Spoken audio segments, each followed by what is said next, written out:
Somos el latido de un solo corazón. Nada nos detiene. Somos el sonido de una sola voz. Somos familia con origen en tu luz. Comunidad, abrazo, unión. Entrega total, entrega total. Has querido hacer de nosotros tu vida espiritual de apóstol. Tocaste nuestros corazones, Señor, y nada nos detiene. Nada nos detiene.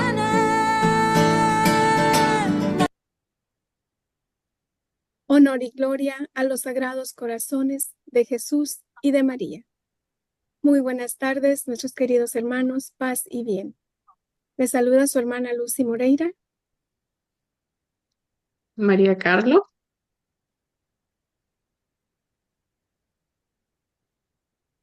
Y Alicia Mata, perdón. Creí que tenía mute y le ando buscando, perdón. Estamos muy felices de estar reunidos con ustedes un viernes más para compartir el Evangelio bajo la luz del Espíritu Santo. Y nuestra catequesis de hoy, es pregunta y es título.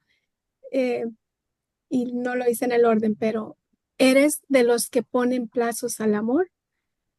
Te invitamos a quedarte con nosotros.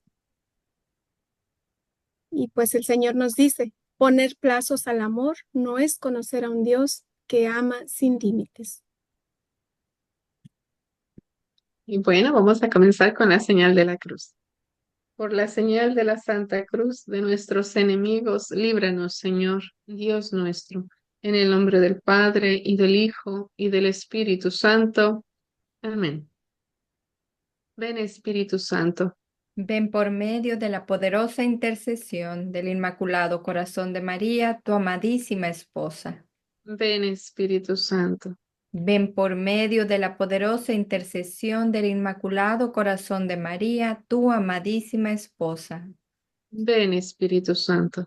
Ven por medio de la poderosa intercesión del Inmaculado Corazón de María, tu amadísima esposa.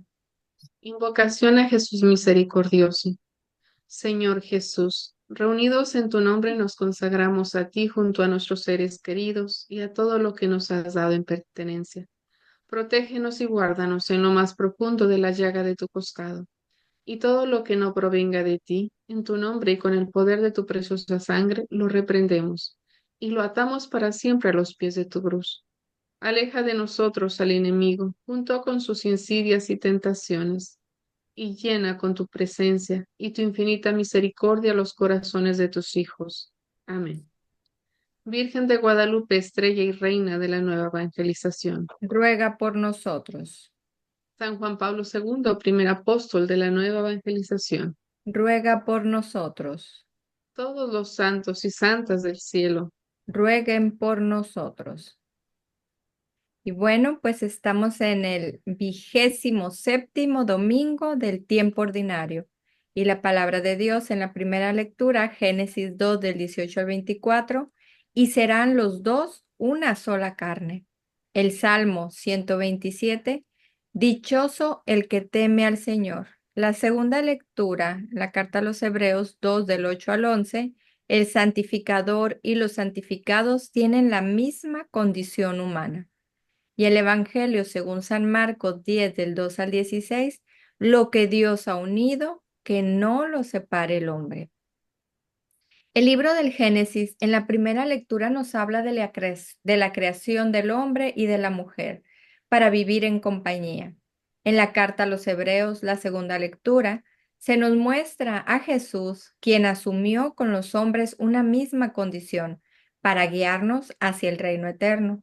El Evangelio también nos invita a meditar sobre la unión indisoluble del matrimonio y acerca de la importancia de tener un corazón puro como los niños para poder entrar en el reino de los cielos. Pongámonos de pie, por favor, para escuchar el Santo Evangelio. Del Santo Evangelio según San Marcos. Gloria a ti, Sí, Señor. Señor.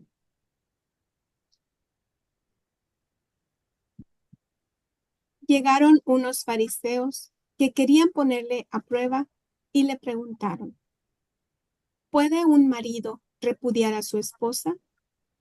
Les respondió: ¿qué les ha ordenado Moisés? Contestaron: Moisés ha permitido firmar un acta de separación y después divorciarse. Jesús les dijo: Moisés, al escribir esta ley, tomó en cuenta lo tercos que eran ustedes, pero al principio de la creación, Dios los hizo hombre y mujer. Y por esto dejará el hombre a su padre y a su madre, para unirse con su esposa, y serán los dos una sola carne. De manera que ya no son dos, sino uno solo.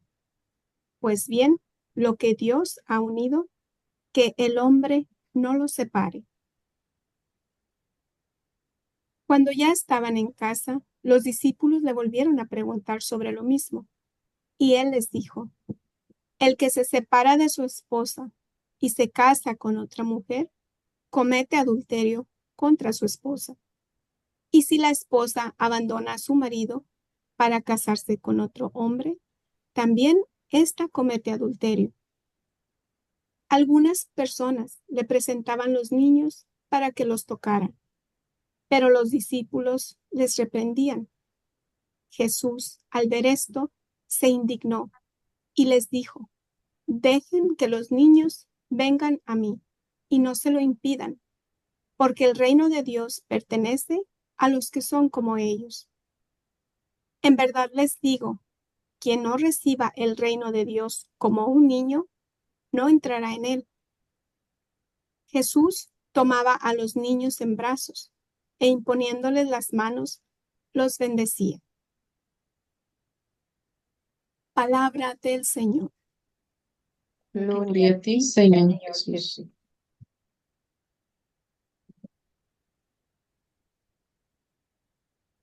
Y las referencias para la mejor comprensión del Evangelio nos dicen: después de atravesar Galilea y de haber permanecido un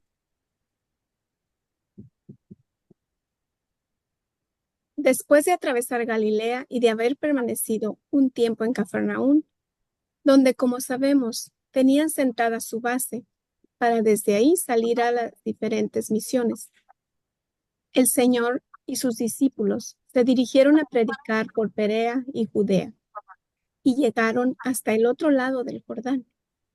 Ahí nuevamente se reunió una gran multitud de gente para escucharlo. Entre ellos estaba un grupo de fariseos que se le acercaron con una pregunta tramposa, tratando de ponerlo a prueba. ¿Puede un marido repudiar a su esposa? Conviene que nos detengamos acá un momento para hacer algunas consideraciones que nos servirán bastante. La interpelación del libro del Deuteronomio, en este caso del capítulo 24, que es la base de esta discusión, era uno de los puntos que tenía divididas a las dos principales escuelas rabínicas que había entre los fariseos de aquella época, una más tolerante o permisiva, denominada Hillel, y otra más ortodoxa o estricta, llamada Shammai. Ambas tomaban el nombre de sus maestros, dos personajes reconocidos por su sabiduría y conocimiento de las escrituras en aquel tiempo. Exagerando quizás un poco, podríamos decir que para los seguidores de Hillel, más permisivos, cualquier motivo justificaba el divorciarse de la esposa, mientras que para los otros la cuestión debía ser mucho mejor analizada en cada caso. En ese tiempo, como en general ocurre también ahora, al final de cuentas, con mayor o menor dificultad, Quien salía vencedor de esas situaciones era siempre el hombre, el fuerte, el poderoso. Dicho sea de paso, el único que conocía y podía interpretar las leyes en aquella época, pues las mujeres, pues era un asunto que estaba directamente prohibido para las mujeres. Ellas podían rezar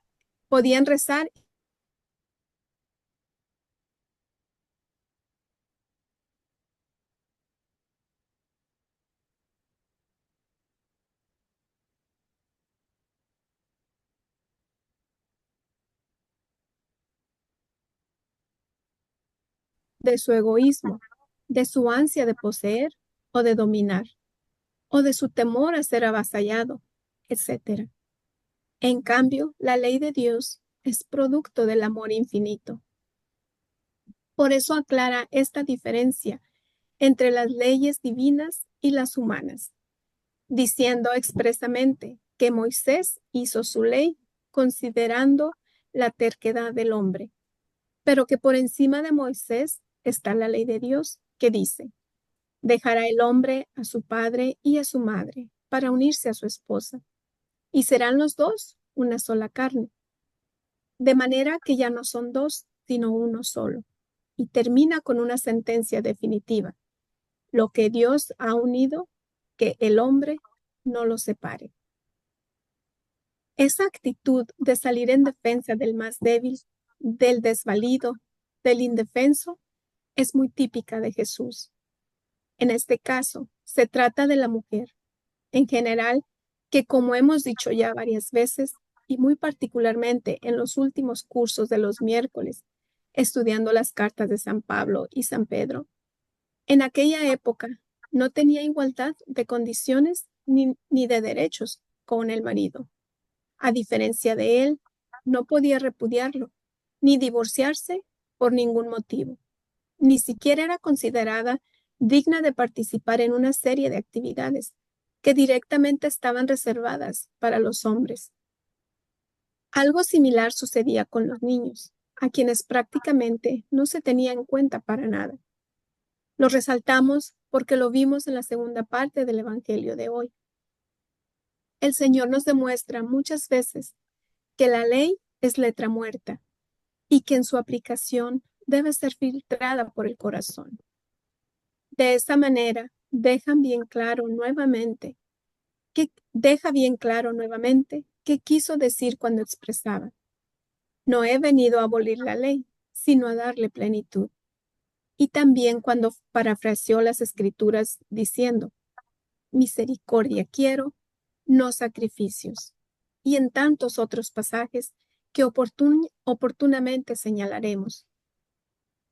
En este caso, vemos que Jesús no vino a abolir la ley del matrimonio de Moisés, sino a cumplirla en profundidad, a darle su pleno sentido, conforme al plan de Dios. Hoy encontramos en la calle y en los medios de comunicación una infinidad de ideas y frases que son definitivamente contrarias al matrimonio, según como fue este establecido en los orígenes por Dios, como la unión plena entre varón y mujer, para alcanzar la integridad recíprocamente y participar con él en la creación de nuevos seres humanos.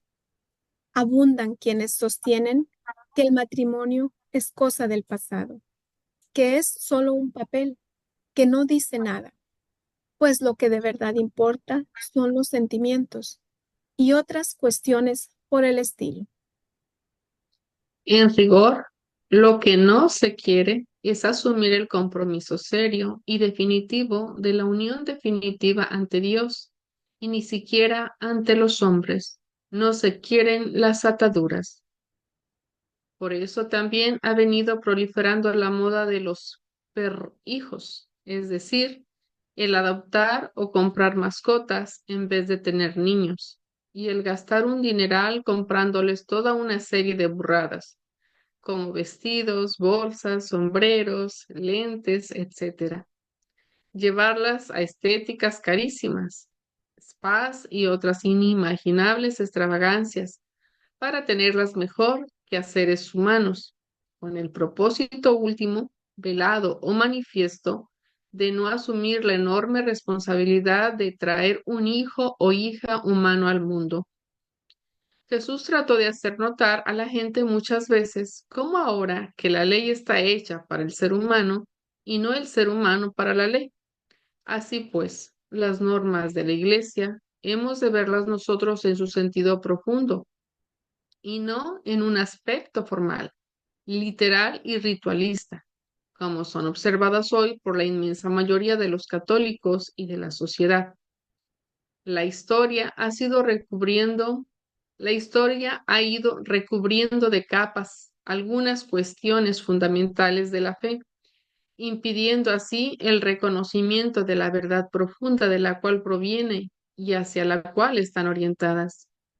Ya decía Santo Tomás que lo importante no son los anunciados, los enunciados, las letras, sino hacia dónde apuntan esos enunciados, es decir, en qué medida nos conducen realmente hacia Dios.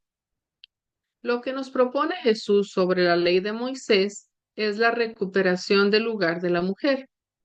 Si un hombre rechaza a su mujer, rechaza a una parte de sí mismo y viceversa. Si una mujer rechaza a un hombre, rechaza una parte de ella misma. El matrimonio es la unión perpetua e indisoluble de un hombre y una mujer. Por allí hay cierta confusión en relación con la declaración de nulidad del matrimonio, mal llamada anulación o disolución del vínculo matrimonial, que cada vez con mayor frecuencia vemos que puede obtenerse de parte de la Iglesia. Aunque ya lo hemos explicado antes en nuestras catequesis, hoy lo volveremos a hacer en términos más simples, pero también más explícitos, para que a la vez nos hagamos capaces todos para poder explicar este asunto a quienes no lo sepan o lo malentiendan. También lo hacemos porque, como hemos comentado en la presentación de esta edición, es muy probable que con la bendición de Dios lleguemos a destinatarios que no son de nuestro apostolado, pues por primera vez ofreceremos este compendio al público católico interesado a través de las redes sociales, y este es un tema que debe ser perfectamente entendido por todos los católicos, para que oportunamente puedan dar las explicaciones necesarias en relación con el tema cada vez que sea necesario. Lo primero es tener en claro que para Dios y para la Iglesia el matrimonio no se anula y el vínculo matrimonial no se disuelve nunca, como sí sucede en el divorcio civil. Lo que se hace en la Iglesia a solicitud de alguna de las partes y luego de que el vínculo civil ha sido declarado disuelto por la autoridad competente es revisar exhaustivamente si hubo algún vicio de origen, alguna causa por la cual pudiera considerarse que el vínculo matrimonial no es ni fue válido desde el momento mismo en que se realizó. Puede ser, por ejemplo, que el vínculo no fuera válido porque la unión física marital nunca se consumó o debido a la probada e indiscutible inmadurez psicoemocional de alguno de los contrayentes o por la negación de alguno de ellos a procrear pudiendo hacerlo o por fraude, engaño u ocultamiento de algo grave por parte de alguno de los cónyuges, por extorsión, por presiones psicológicas, sociales o de otra índole, etc. Especialmente cuando no se cumplieron las condiciones de libre y espontánea voluntad en pleno uso de las facultades de ambos contrayentes.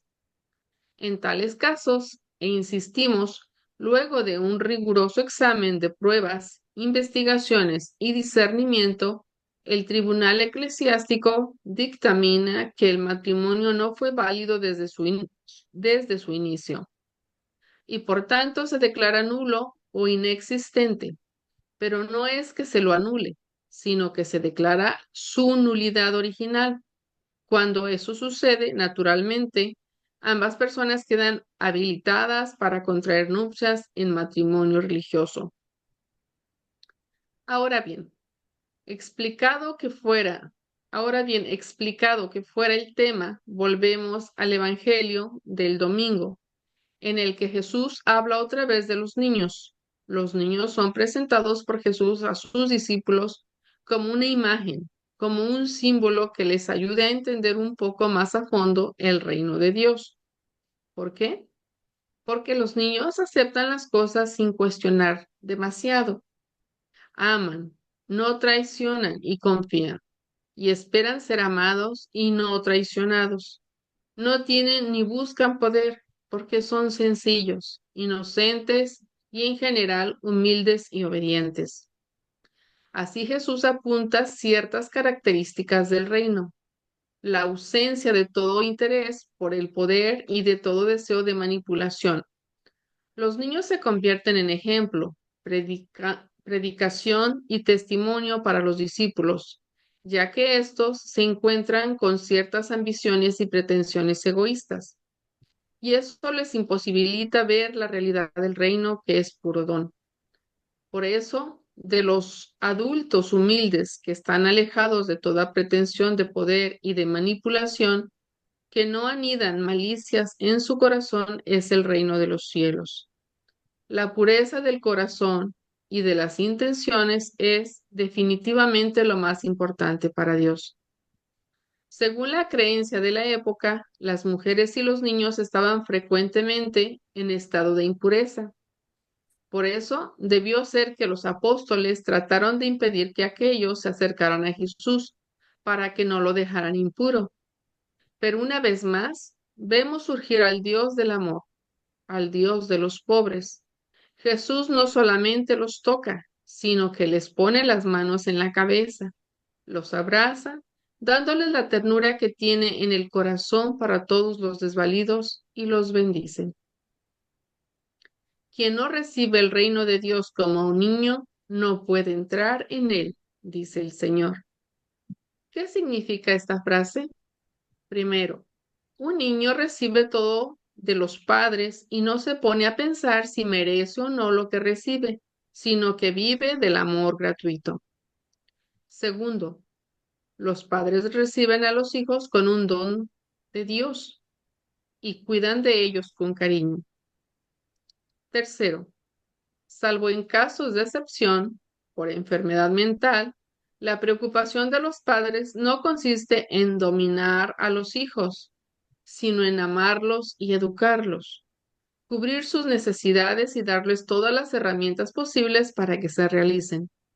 Así es el amor de Dios para con nosotros, y por tanto, análogo debe de ser nuestro amor hacia Él, un amor agradecido, como como el que habitualmente sentimos por nuestros padres y abuelos. El Evangelio de hoy, de Marcos 10 del 1 al 16, está inserto en una larga instrucción de Jesús a sus discípulos, que viene referida desde Marcos 8:27 y llega hasta Marcos 10:45. Antes de comenzar esta instrucción, Marcos sitúa la curación del ciego anónimo de Betsaida, en Galilea, Marcos 8:22-26. Y al terminarla, narra la curación del ciego Bartimeo en Jericó de Judea, Marcos 10, del 46 al 52. Así, las dos curaciones con las que hace que los ciegos vean son símbolo de lo que ocurría entre Jesús y los discípulos. También ellos estaban ciegos, ya que teniendo ojos, no veían. Marcos 8:18. Necesitaban abandonar el conjunto de ideas que les impedían ver claro, disipando las tinieblas del prejuicio. Debían aceptar a Jesús tal como Él era y no como ellos creían que debía ser o como querían que fuese. Esta larga instrucción es como una pequeña cartilla o guía, como una especie de catecismo, con frases del mismo Jesús que nosotros podremos comprender mejor con este esquema. Primero, curación de un ciego. Marcos 8:22-26. Segundo, primer anuncio de su pasión. Marcos 8 del 27 al 38. Tercero, instrucciones a los discípulos sobre el Mesías siervo. Marcos 9, del 1 al 29. Cuarto, segundo anuncio de su pasión. Marcos 30 al 37. Quinto, instrucciones a sus discípulos sobre la conversión. Marcos 9, 38 al 10 y 31. Sexto, tercer anuncio de su pasión, Marcos 32 al 45. Y séptimo, curación del ciego Bartimeo, Marcos 10 del 46 al 52. Como se puede ver, la instrucción consta de 3 anuncios de su pasión. Entre el primero y el segundo de ellos hay una serie de instrucciones para ayudarles a comprender que Jesús es el Mesías, pero un Mesías siervo, distinto del que Israel e incluso muchos de ellos esperaban. Y entre el segundo y el tercer anuncio hay una serie de instrucciones que aclaran la conversión que debe realizarse en los distintos niveles de la vida de aquellos que aceptan a Jesús como Mesías siervo. El conjunto de la instrucción tiene como escenario o trasfondo la marcha desde Galilea hasta Jerusalén, desde el comienzo hasta el final de esta larga instrucción. Marcos dice varias veces que Jesús está en camino hacia Jerusalén. Marcos 8, 27, Marcos 9 del 30 al 33, Marcos 10 del 1 y 17 y 32. Y ahí, en la capital judía, Jesús encontrará la cruz. Cada uno de los 3 anuncios de la pasión está acompañado de gestos y palabras de incomprensión por parte de los discípulos y de palabras de orientación por parte de Jesús, tratando de enseñarles cómo deben pensar, cómo deben sentir y cómo deben de comportarse.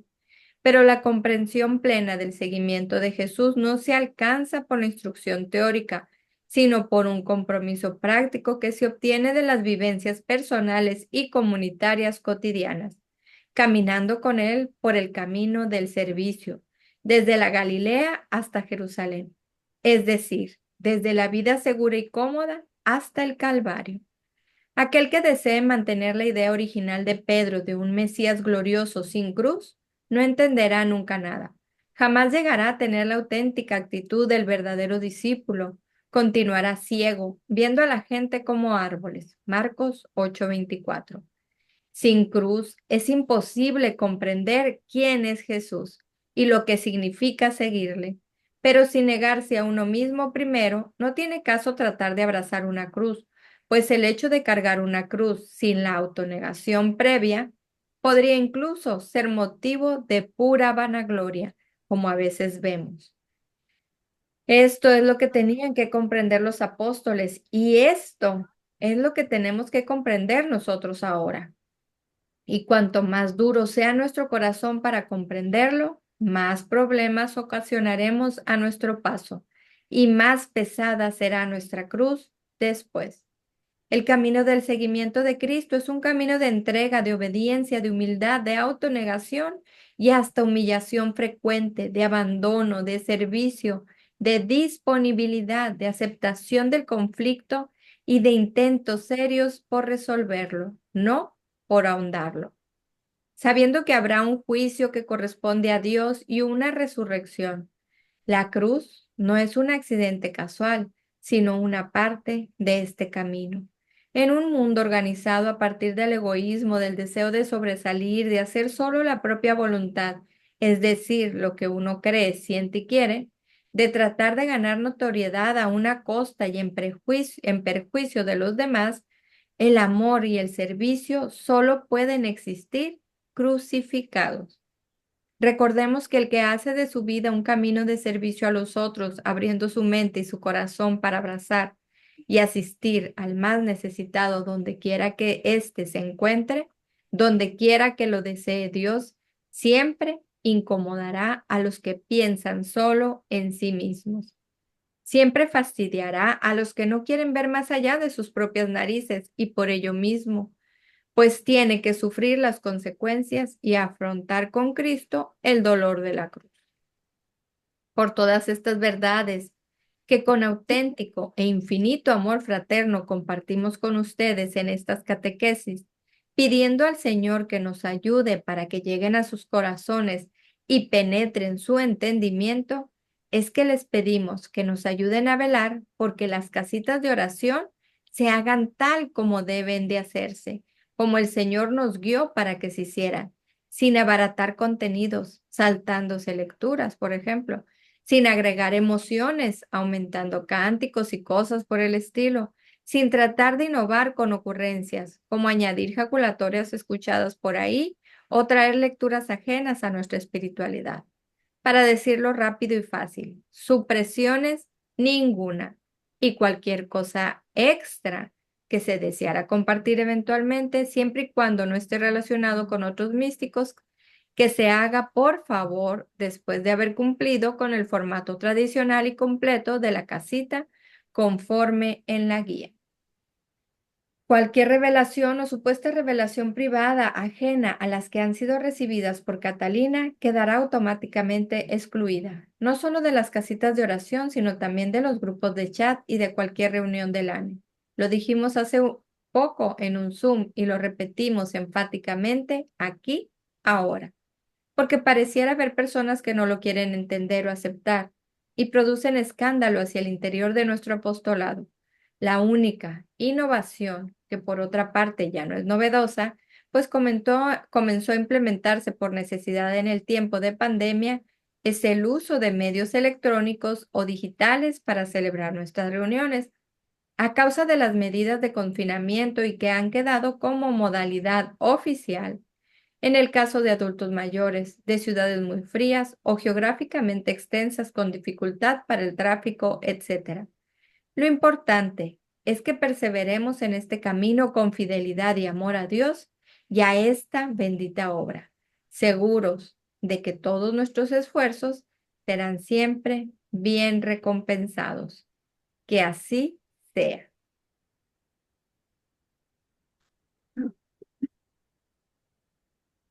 Pues ahora vamos a continuar con las preguntas para orientar nuestra reflexión. Pues que como decimos, ¿verdad? Todas está hermosa, muy extensa, mucho que meditar en ella. Eh, de verdad es que todas las deberíamos de seguir meditando a lo largo de nuestra semana para que se nos quede bien grabado, ¿verdad? Lo que nos están haciendo reflexionar. Y en el inciso A, nos pregunta, ¿pongo todos mis esfuerzos por hacer de mi familia, en el sentido más amplio, una institución estable, pacífica y hermosa?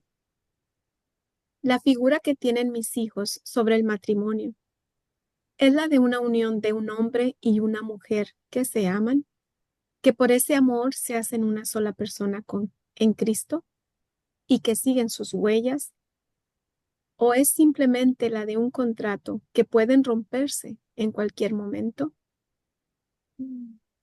Inciso B. Me uno a Dios en la comunidad en que Él me ha dado para siempre, o mantengo la permanente idea de salir y de tirar la toalla ante cualquier eventual problema. Comprendo que la comunidad del ANE debe ser un todo indivisible, de acuerdo con la voluntad de Dios, o sigo pensando solo en mi parcela, mi casita, mi ministerio, mi centro local, mi zona, etc. Inciso C. ¿Es mi relación con Jesús pura e inocente como las relaciones de los niños? ¿O es una constante negación del dame que te doy? ¿Acepto las verdades de la fe y de la realidad sin cuestionarlas? ¿O trato de racionalizar, de interpretar y comprender todo según mis criterios? Esto es, la mayoría de las veces, encajándolo en mis prejuicios o acomodándolo a mis deseos. Inciso D. Con absoluta sinceridad, ¿podría decir que soy una persona dócil en este apostolado? Ese hacerse como niños es la mansedumbre y la humildad de corazón que Jesús nos pide que aprendamos de Él. Esa es precisamente la docilidad que quiere en nosotros. ¿Cuánto más voy a esperar para aprender a ser dócil si aún no lo soy? Bueno, pues estas son nuestras preguntas y literalmente estamos bien cortas con el tiempo. Yo creo que si acaso 2, 3 minutitos cada una. No sé quién quiere comenzar, Mari. Claro que sí. Gracias. Bueno, en el inciso A dice, sí pongo todos mis esfuerzos por hacer de mi familia el sentido más amplio, una institución estable, pacífica y hermosa. Pues esa es mi meta, ¿verdad? Ese es el trabajo de todos los días. Entonces, no se logra de la noche a la mañana, ¿verdad? Pero con la gracia de Dios, todo es más fácil, ¿verdad? Es algo muy hermoso el matrimonio en el sentido de que pues cada uno venimos con una historia diferente, venimos de maneras de ser de familias diferentes, entonces cada quien trae sus propias riquezas, también sus propias debilidades, pero como bien dice la palabra del Señor, al casarse uno, al recibir ese sacramento hermoso, pues también trae uno así como que todo en la valija, ¿verdad? Todo en la maleta. Y hay que comenzar a ir depurando lo que no nos ayuda, y trabajando más con lo que sí nos fortalece. Entonces, de verdad que para mí, en mi familia, en mi matrimonio, ha sido eso, ¿verdad? Una lucha, un diálogo constante, ir viendo qué cosas tenemos que sacar, que dejar, que tenemos que trabajar. Y ahí estamos en la lucha, ¿verdad? No somos perfectos, a veces pasamos por dificultades, como todos los matrimonios, me imagino, pero al final el Señor es el que triunfa, ¿verdad? Es el que, ¿verdad?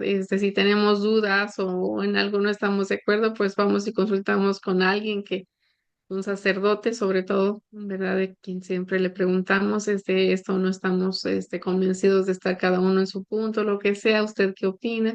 Entonces, estamos ahí trabajando, ¿verdad? En esto, pero en ese sentido, pues doy gracias a Dios, ¿verdad? Por mi matrimonio, por mi familia, y pues espero en Dios, ¿verdad? Que también mis hijas, que son ahorita las mayores, y enseguida los muchachos también, pues ojalá que tengan ese deseo también de un día, ¿verdad? Formar un matrimonio como Dios lo manda, como Dios lo pide, y que también reciban esa bendición si es que esa es su vocación, ¿verdad? Y si no, pues igual, le digo, Señor, yo te entrego a mis hijos y que se haga tu voluntad en ellos, en sus vocaciones, ¿verdad? Si los quieres a todos como sacerdotes o religiosas o religiosos, nada más que sean santos, ¿verdad? De lo que tengan que hacer. Entonces, yo creo que la oración de nosotros como madres, ¿verdad? De que se haga la voluntad de Dios en ellos y pues bueno, también razón de más que tengo yo responsabilidad de buscar pues vivir ese matrimonio de la mejor manera posible, ¿verdad? Buscando hacer siempre la voluntad de Dios. Y pues como bien dicen, tenemos poquito tiempo, así que yo creo que ahí le dejo para que puedan compartir también ustedes. Así es, mami. Sí, hombre, lástima que está tan poquito. Alice, ¿quieres continuar? Estás en mute, Alex. Ahora sí estoy en mute y ahora no le abrí. Bueno, pues sí, definitivamente yo creo que como nos decía la catequesis pasada, ¿verdad? El mejor testimonio, pues son nuestras acciones. Definitivamente las palabras se van y creo que el mejor testimonio que le podemos dar a nuestros hijos, platicábamos Luz y yo precisamente de eso, ellos parece que no se dan cuenta de nada, ¿no? Pero se van dando cuenta de todo y llega un momento en que te lo dicen, ya sea si les gustó o no les gustó tanto, ¿verdad? Pero parece que no se dan cuenta cómo se llevan papá y mamá, qué es lo que hacen en casa, cuál es su manera de tratarse. Y bueno, definitivamente pues es eso, ¿no? Ir trabajando en eso. Bueno, mis hijos ya son grandes, creo que ya pasó esa etapa, aunque aún todavía de pronto nos dicen, no, oye, ma, deberías, oye, ma, creo que aquí esto te está fallando. Entonces, creo que hemos trabajado bien. Solo el Señor sabe, ¿verdad? Y solo el tiempo lo dirá. Pero bueno, esperemos que hayamos dado realmente ese buen testimonio que, como bien dice Mari, pues también nuestros padres nos prepararon para eso. Yo puedo dar gracias a Dios, mis papás siempre tuvieron un matrimonio sólido, siempre ese buen ejemplo. Y pues yo siempre decía, yo quiero un matrimonio como el de ellos, ¿verdad? Y creo que es eso. Entonces, obviamente ahorita por la época, por las situaciones, de pronto los jóvenes se nos pierden un poco y creen que las cosas ahora se hacen diferentes. Pero pues es ahí donde tenemos que como papás irlos acompañando y seguir guiándolos y pues para llevarlos para que reciban, ¿no? Ese sacramento del matrimonio. Y bueno, a ver, eh, en el inciso C me encantó, dice, ¿es mi relación con Jesús pura e inocente como las relaciones de los niños o es una constante negociación del dame que te doy? Y pues la verdad, yo soy también a veces como los niños, muy pediche. Creo que todo, un niño no sabe realmente si puedes o no puedes dárselo, pero él lo pide de verdad, o sea, en esa inocencia, ¿no? Y quizás yo no en esa inocencia, pero siempre le digo, Señor, yo sé que tú puedes hacerlo. Entonces, creo que sí mantengo esa relación con Jesús. De pronto, el otro día me llevé a mi papá a una hora santa que les llaman de reavivamiento en la iglesia y le decía que yo estaba risa y risa por lo que estaba contándole al Señor y le digo, pero me daba pena porque porque era así de que le decía algo, pero era una risa, de verdad, le digo, yo no sé si él me estaba haciendo cosquillas, o decía, ¿qué te pasa? ¿Qué me estás diciendo? Pero, pero de pronto me agarró y yo, Dios mío, perdóname, la gente va a creer que estoy media loca aquí, yo risa y risa, porque obviamente, dice mi papá, sí, dice, muchos con su pesar, con su pena, llorando y tú atacada de la risa. Le digo, pues es que es esa, es esa plática que yo tenía con él. Entonces, pues creo que sí, de pronto siento que el Señor se ríe de mis ocurrencias o de lo que le cuento, pero creo que es eso, sigo manteniendo esa. Quizá también puede ser que es la manera también en que yo toda la vida me he relacionado con mi papá, entonces me es fácil incluso de pronto como esa comunicación, ¿verdad? Con el Señor. Pues bueno, hasta aquí lo dejamos. Gracias, gracias. Adelante, Lucy. Gracias, Alice. Ah, bueno, no, pues sí, definitivamente en el inciso A, como bien compartían nuestras hermanitas Mari y Alice, es de verdad una bendición que el Señor nos ha dado, ¿verdad? A todas las familias. Y, y yo siempre pienso que sí me esfuerzo, pero el Señor me ayuda muchísimo, de verdad me ayuda muchísimo, porque siempre me he reconocido muy frágil, o sea, muy, como que yo puedo tan poquito y entonces siempre me he sentido dependiente totalmente de él. Y digo que me ayuda mucho en el sentido de que yo puedo decir que la alegría de mi hogar es mi esposo, no solamente para nosotros, para mis hijos, sino para la familia extendida, ¿verdad? O amigos que llegan a la casa. Ali sabe que siempre está, Mari lo conoce un poquito también, pero es demasiado alegre, ¿verdad? Y, y yo no estoy acostumbrada a que no sea así aquí, ¿verdad? Entonces, como dice Mari, ¿verdad? También, no necesitas nada más la alegría, ¿verdad? La suavidad para que un hogar funcione, ¿verdad? Entonces, este, a veces no, nos toca esas situaciones, ¿verdad? De que tiene uno que, pues, apretar un poquito acá y dialogar y todo esto. Pero sí, definitivamente los hijos miran, ¿verdad? miran que hay situaciones, pero que no hay cosa que no se pueda resolver con la ayuda de Dios, ¿verdad? Y que también, este, de verdad que no, no sé, pues yo creo que misericordia del Señor, que no hay situación o disgusto que yo pueda sobrellevar muchos días o muchas horas, porque eh, yo particularmente me siento como desolada si hay una diferencia con mi esposo y no estás en paz y no estás a gusto y andas hasta con una tristeza entonces se nota y no estamos acostumbrados a vivir así, entonces digo, Dios mío, por eso digo, cómo nos ayuda, cómo su bondad siempre está sobre nosotros y de una manera y de otra nos llena de alegrías, ¿verdad? Inmerecidas también, pero sí yo puedo decir que esas tardes cuando mi esposo llega, pues todo el mundo está feliz y cuando no está, pues esperando a que llegue. Y a veces sí he pensado así, a veces siempre los pensamientos nos pueden llegar. A mí me llegaban hace mucho tiempo así como, si las dificultades, pues si me tengo que quedar sola, me quedo sola, ¿verdad? Pero me aterroriza y digo, no, Dios mío, o sea, ¿qué cosas te puede poner el enemigo en tu mente, ¿verdad? Es algo que no me lo puedo imaginar, que mi familia no estuviera, junta, ¿verdad? Que no fuera como dicen, ese sosiego para los hijos que llegan y están felices cuando llegan unos del trabajo, otros de escuela o de donde anden. Y está uno realmente feliz cuando estamos juntos compartiendo la cena.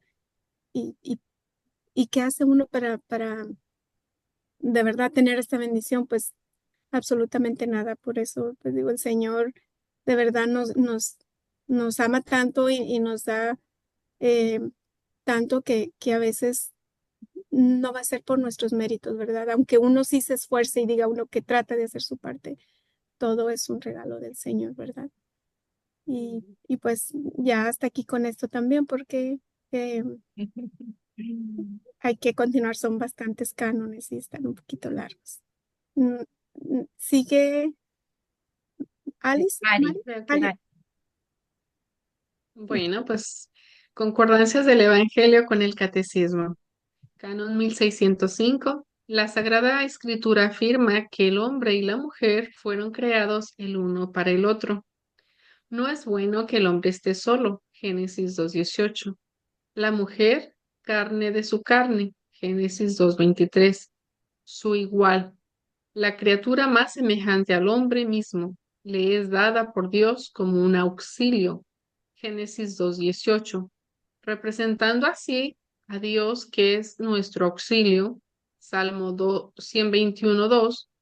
Por eso deja el hombre a su padre y a su madre y se une a su mujer y se hacen una sola carne. Génesis 2:24. Que esto significa una unión indefectible de sus dos vidas. El Señor mismo lo muestra recordando cuál fue en el principio el plan del Creador. Mateo 19:4. De manera que ya no son dos, sino una sola carne. y el canon 1617. Toda la vida cristiana está marcada por el amor esponsal de Cristo y de la Iglesia. Ya el bautismo, la entrada en el pueblo de Dios, es un misterio nupcial. Es, por así decirlo, como el baño de bodas que precede al banquete de bodas, que es la Eucaristía. El matrimonio cristiano viene a ser por su parte signo eficaz, sacramento de la alianza de Cristo y de la Iglesia. Puesto que es signo y comunicación de la gracia, el matrimonio entre bautizados es un verdadero sacramento de la nueva alianza. Lo vemos en el Concilio de Trento 24a. El canon 2201 nos dice, la comunidad conyugal está establecida sobre el consentimiento de los esposos. El matrimonio y la familia están ordenados al bien de los esposos y a la procreación y educación de los hijos. El amor de los esposos y la generación de los hijos establecen entre los miembros de una familia relaciones personales y responsabilidades primordiales. Canon 1606. Todo hombre, tanto en su entorno como en su propio corazón, vive la experiencia del mal. Esta experiencia se hace sentir también en las relaciones entre el hombre y la mujer. En todo tiempo, la unión del hombre y la mujer vive amenazada por la discordia, el espíritu de dominio, la infidelidad, los celos y conflictos que pueden conducir hasta el odio y la ruptura. Este desorden puede manifestarse de manera más o menos aguda y puede ser más o menos superado, según las culturas, las épocas, los individuos, pero siempre aparece como algo de carácter universal. El canon 1607. Según la fe, este desorden que constatamos dolorosamente no se origina en la naturaleza del hombre y de la mujer, ni en la naturaleza de sus relaciones, sino en el pecado. El primer pecado, ruptura con Dios, tiene como consecuencia primera la ruptura de la comunión original entre el hombre y la mujer. Sus relaciones quedan distorsionadas por agravios recíprocos. Su atractivo mutuo, don propio del Creador, se cambia en relaciones de dominio y de concupiscencia. La hermosa vocación del hombre y de la mujer de ser fecundos, de multiplicarse y someter la tierra, queda sometida a los dolores de parto y los esfuerzos de ganar el pan. Génesis 3:12, Génesis 2:22, Génesis 3:16, Génesis 1:28 y Génesis 3 del 16 al 19. El canon 1608 nos dice: sin embargo, el orden de la creación subsiste, aunque gravemente perturbado, para sanar las heridas del pecado. El hombre y la mujer necesitan la ayuda de la gracia que Dios, en su misericordia infinita, jamás les ha negado. En Génesis 3:21. Sin esta ayuda, el hombre y la mujer no pueden llegar a realizar la unión de sus vidas en orden al cual Dios los creó al comienzo. Canon 1639. El consentimiento por el que los esposos se dan y se reciben mutuamente es sellado por el mismo Dios. Lo encontramos en Marcos 10:9. De su alianza nace una institución estable por ordenación divina, también ante la sociedad. Gaudium Spes 48:1. La alianza de los esposos está integrada en la alianza de Dios con los hombres. El auténtico amor conyugal es asumido en el amor divino. Gaudium Spes 48:2. Canon 1640. Por tanto, el vínculo matrimonial es establecido por Dios mismo, de modo que el matrimonio celebrado y consumado entre bautizados no puede ser disuelto jamás. Este vínculo, que resulta del acto humano libre de los esposos y de la consumación del matrimonio, es una realidad ya irrevocable y da origen a una alianza garantizada por la fidelidad de Dios. La Iglesia no tiene poder para pronunciarse contra esta disposición de la sabiduría divina. Y lo vemos en el canon 1141. Y reflexionando con la Gran Cruzada en Hijos de la Luz número 56. Durante este día familiar, has comprobado cómo y cuánto puede el cariño conducir hacia la alegría, al entendimiento cordial. Extiende en espíritu estas relaciones a la humanidad entera, que no debería ser más que una sola familia, y considera la paz que de ahí saldrá. Agradece a NN por su comportamiento. Así es como yo quiero ver tu casa, habitada por una familia feliz que vive mi amor y que lo dona a cada uno de los otros. Dile a mi Padre que tú también quieres ser hostia para la salvación del mundo, a imitación de tu gran amigo, para que Él nos mire a los dos con la misma mirada, y yo te envolveré con la mía.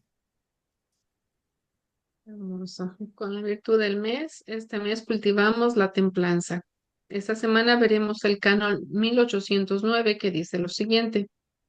La templanza es la virtud moral que modera la atracción de los placeres y procura el equilibrio en el uso de los bienes creados. asegura el dominio de la voluntad sobre los instintos y mantiene los deseos en los límites de la honestidad. La persona moderada orienta hacia el bien sus apetitos sensibles, guarda una sana discreción y no se deja arrastrar para seguir la pasión de su corazón. La templanza es a menudo alabada en el Antiguo Testamento. No vayas detrás de tus pasiones, tus deseos refrena. Eclesiastés 18:30, si mal no me equivoco. En el Nuevo Testamento es llamada moderación o sobriedad. Debemos vivir con moderación, justicia y piedad en el siglo presente. Tito 2:12. Y la Gran Cruzada nos dice al respecto de esta virtud de la templanza en el mensaje número 5 del libro de nuestra espiritualidad, Bienaventurados ustedes. Ustedes están sobre toda la creación. Tienen potestad sobre todo lo creado. Lo que sucede es que ni ustedes lo creen. Siendo así, ¿cómo podrán considerarse hijos de Dios con todas las potestades? Otro punto, su pureza de intención. Efectivamente, como dice NN, la caridad, el amor, el dominio de su yo. Recuerden que ciertas cosas solo se hacen cuando se está lleno del Espíritu, y no puede éste dar plenitud a un alma cuando está fracturada por dentro. Compacten su alma, esa es la consigna. Si tuviesen fe, lo que ustedes obtienen en largos años de oración, podrían también obtenerlo en una sola petición. Crean que yo los escucho siempre, dispuesto a darles lo que piden. Esto de una manera que les resulta desconocida, pero que responde su plegaria. Y con los propósitos semanales, con el Evangelio. Apoyándome en la oración, buscaré siempre que mi hogar sea un lugar lleno de paz y amor para toda mi familia y los que nos visiten. Ayudaré a alguna familia en dificultades, ya sea a través de consejos, de mis oraciones o como pueda hacerlo. Con la virtud del mes, a través de pequeñas, primero, pero luego cada vez más costosas mortificaciones y renuncias, trabajaré fortaleciendo mi voluntad para cultivar la virtud de la templanza. Será, por así decirlo, una cosa entre el Señor, a quien le pediré la ayuda, y yo. Así que nadie más deberá notarlo. Bueno, pues vamos a ponernos de pie para terminar con nuestras consagraciones a los sagrados corazones de Jesús y de María. Consagración al Sagrado Corazón de Jesús. Adorable corazón de Jesús, el más tierno, el más amoroso, el más generoso de todos los corazones, lleno de gratitud ante tus beneficios, vengo a consagrarme enteramente y sin reserva a ti. Permíteme ser dócil instrumento para hacer tu divina voluntad. Deseo dedicar todas mis fuerzas a propagar tu culto y a ganar en lo posible todos los corazones para ti. Recibe hoy mi corazón, oh Jesús, más bien hazte cargo del mismo. Cámbialo, purifícalo, hazlo digno de ti, humilde, tierno, paciente, fiel y generoso como el tuyo, inflamándolo con el fuego de tu amor. Guárdalo en tu divino corazón, junto con todos los corazones que te aman y están consagrados a ti. Nunca permitas que mi corazón se separe de ti. Antes prefiero morir que herir tu adorable corazón. Tú sabes, oh corazón de Jesús, que el deseo de mi corazón es amarte siempre y ser todo tuyo, en la vida y en la muerte, en el tiempo y en la eternidad. Sacratísimo corazón, ten misericordia de mí. Sagrado corazón de Jesús, en ti confío. Consagración al Inmaculado Corazón de María. Yo, pecador infiel, renuevo y ratifico hoy en tus manos, oh Madre Inmaculada, los votos de mi bautismo. Renuncio a Satanás, a sus presunciones y a sus obras, y me entrego enteramente a Jesucristo, la sabiduría encarnada, para llevar mi cruz siguiendo sus pasos todos los días de mi vida, y serle más fiel de ahora en adelante. En presencia de la corte celestial, Te escojo en este día como mi madre y señora. Me consagro a tu corazón inmaculado y te entrego como esclavo mi cuerpo, mi mente y mi alma, todas mis bienes, tanto interiores como exteriores, y aún el mérito de todas mis buenas obras, pasadas, presentes y futuras. Particularmente te consagro a mi familia, otorgándote todo el derecho de disponer de mí y de todo lo que me pertenece, según sea de tu agrado, para la mayor gloria de Dios en el tiempo y en la eternidad. Amén. En Que el el Señor nos bendiga, nos guarde de todo mal y nos lleve a la vida eterna. Amén.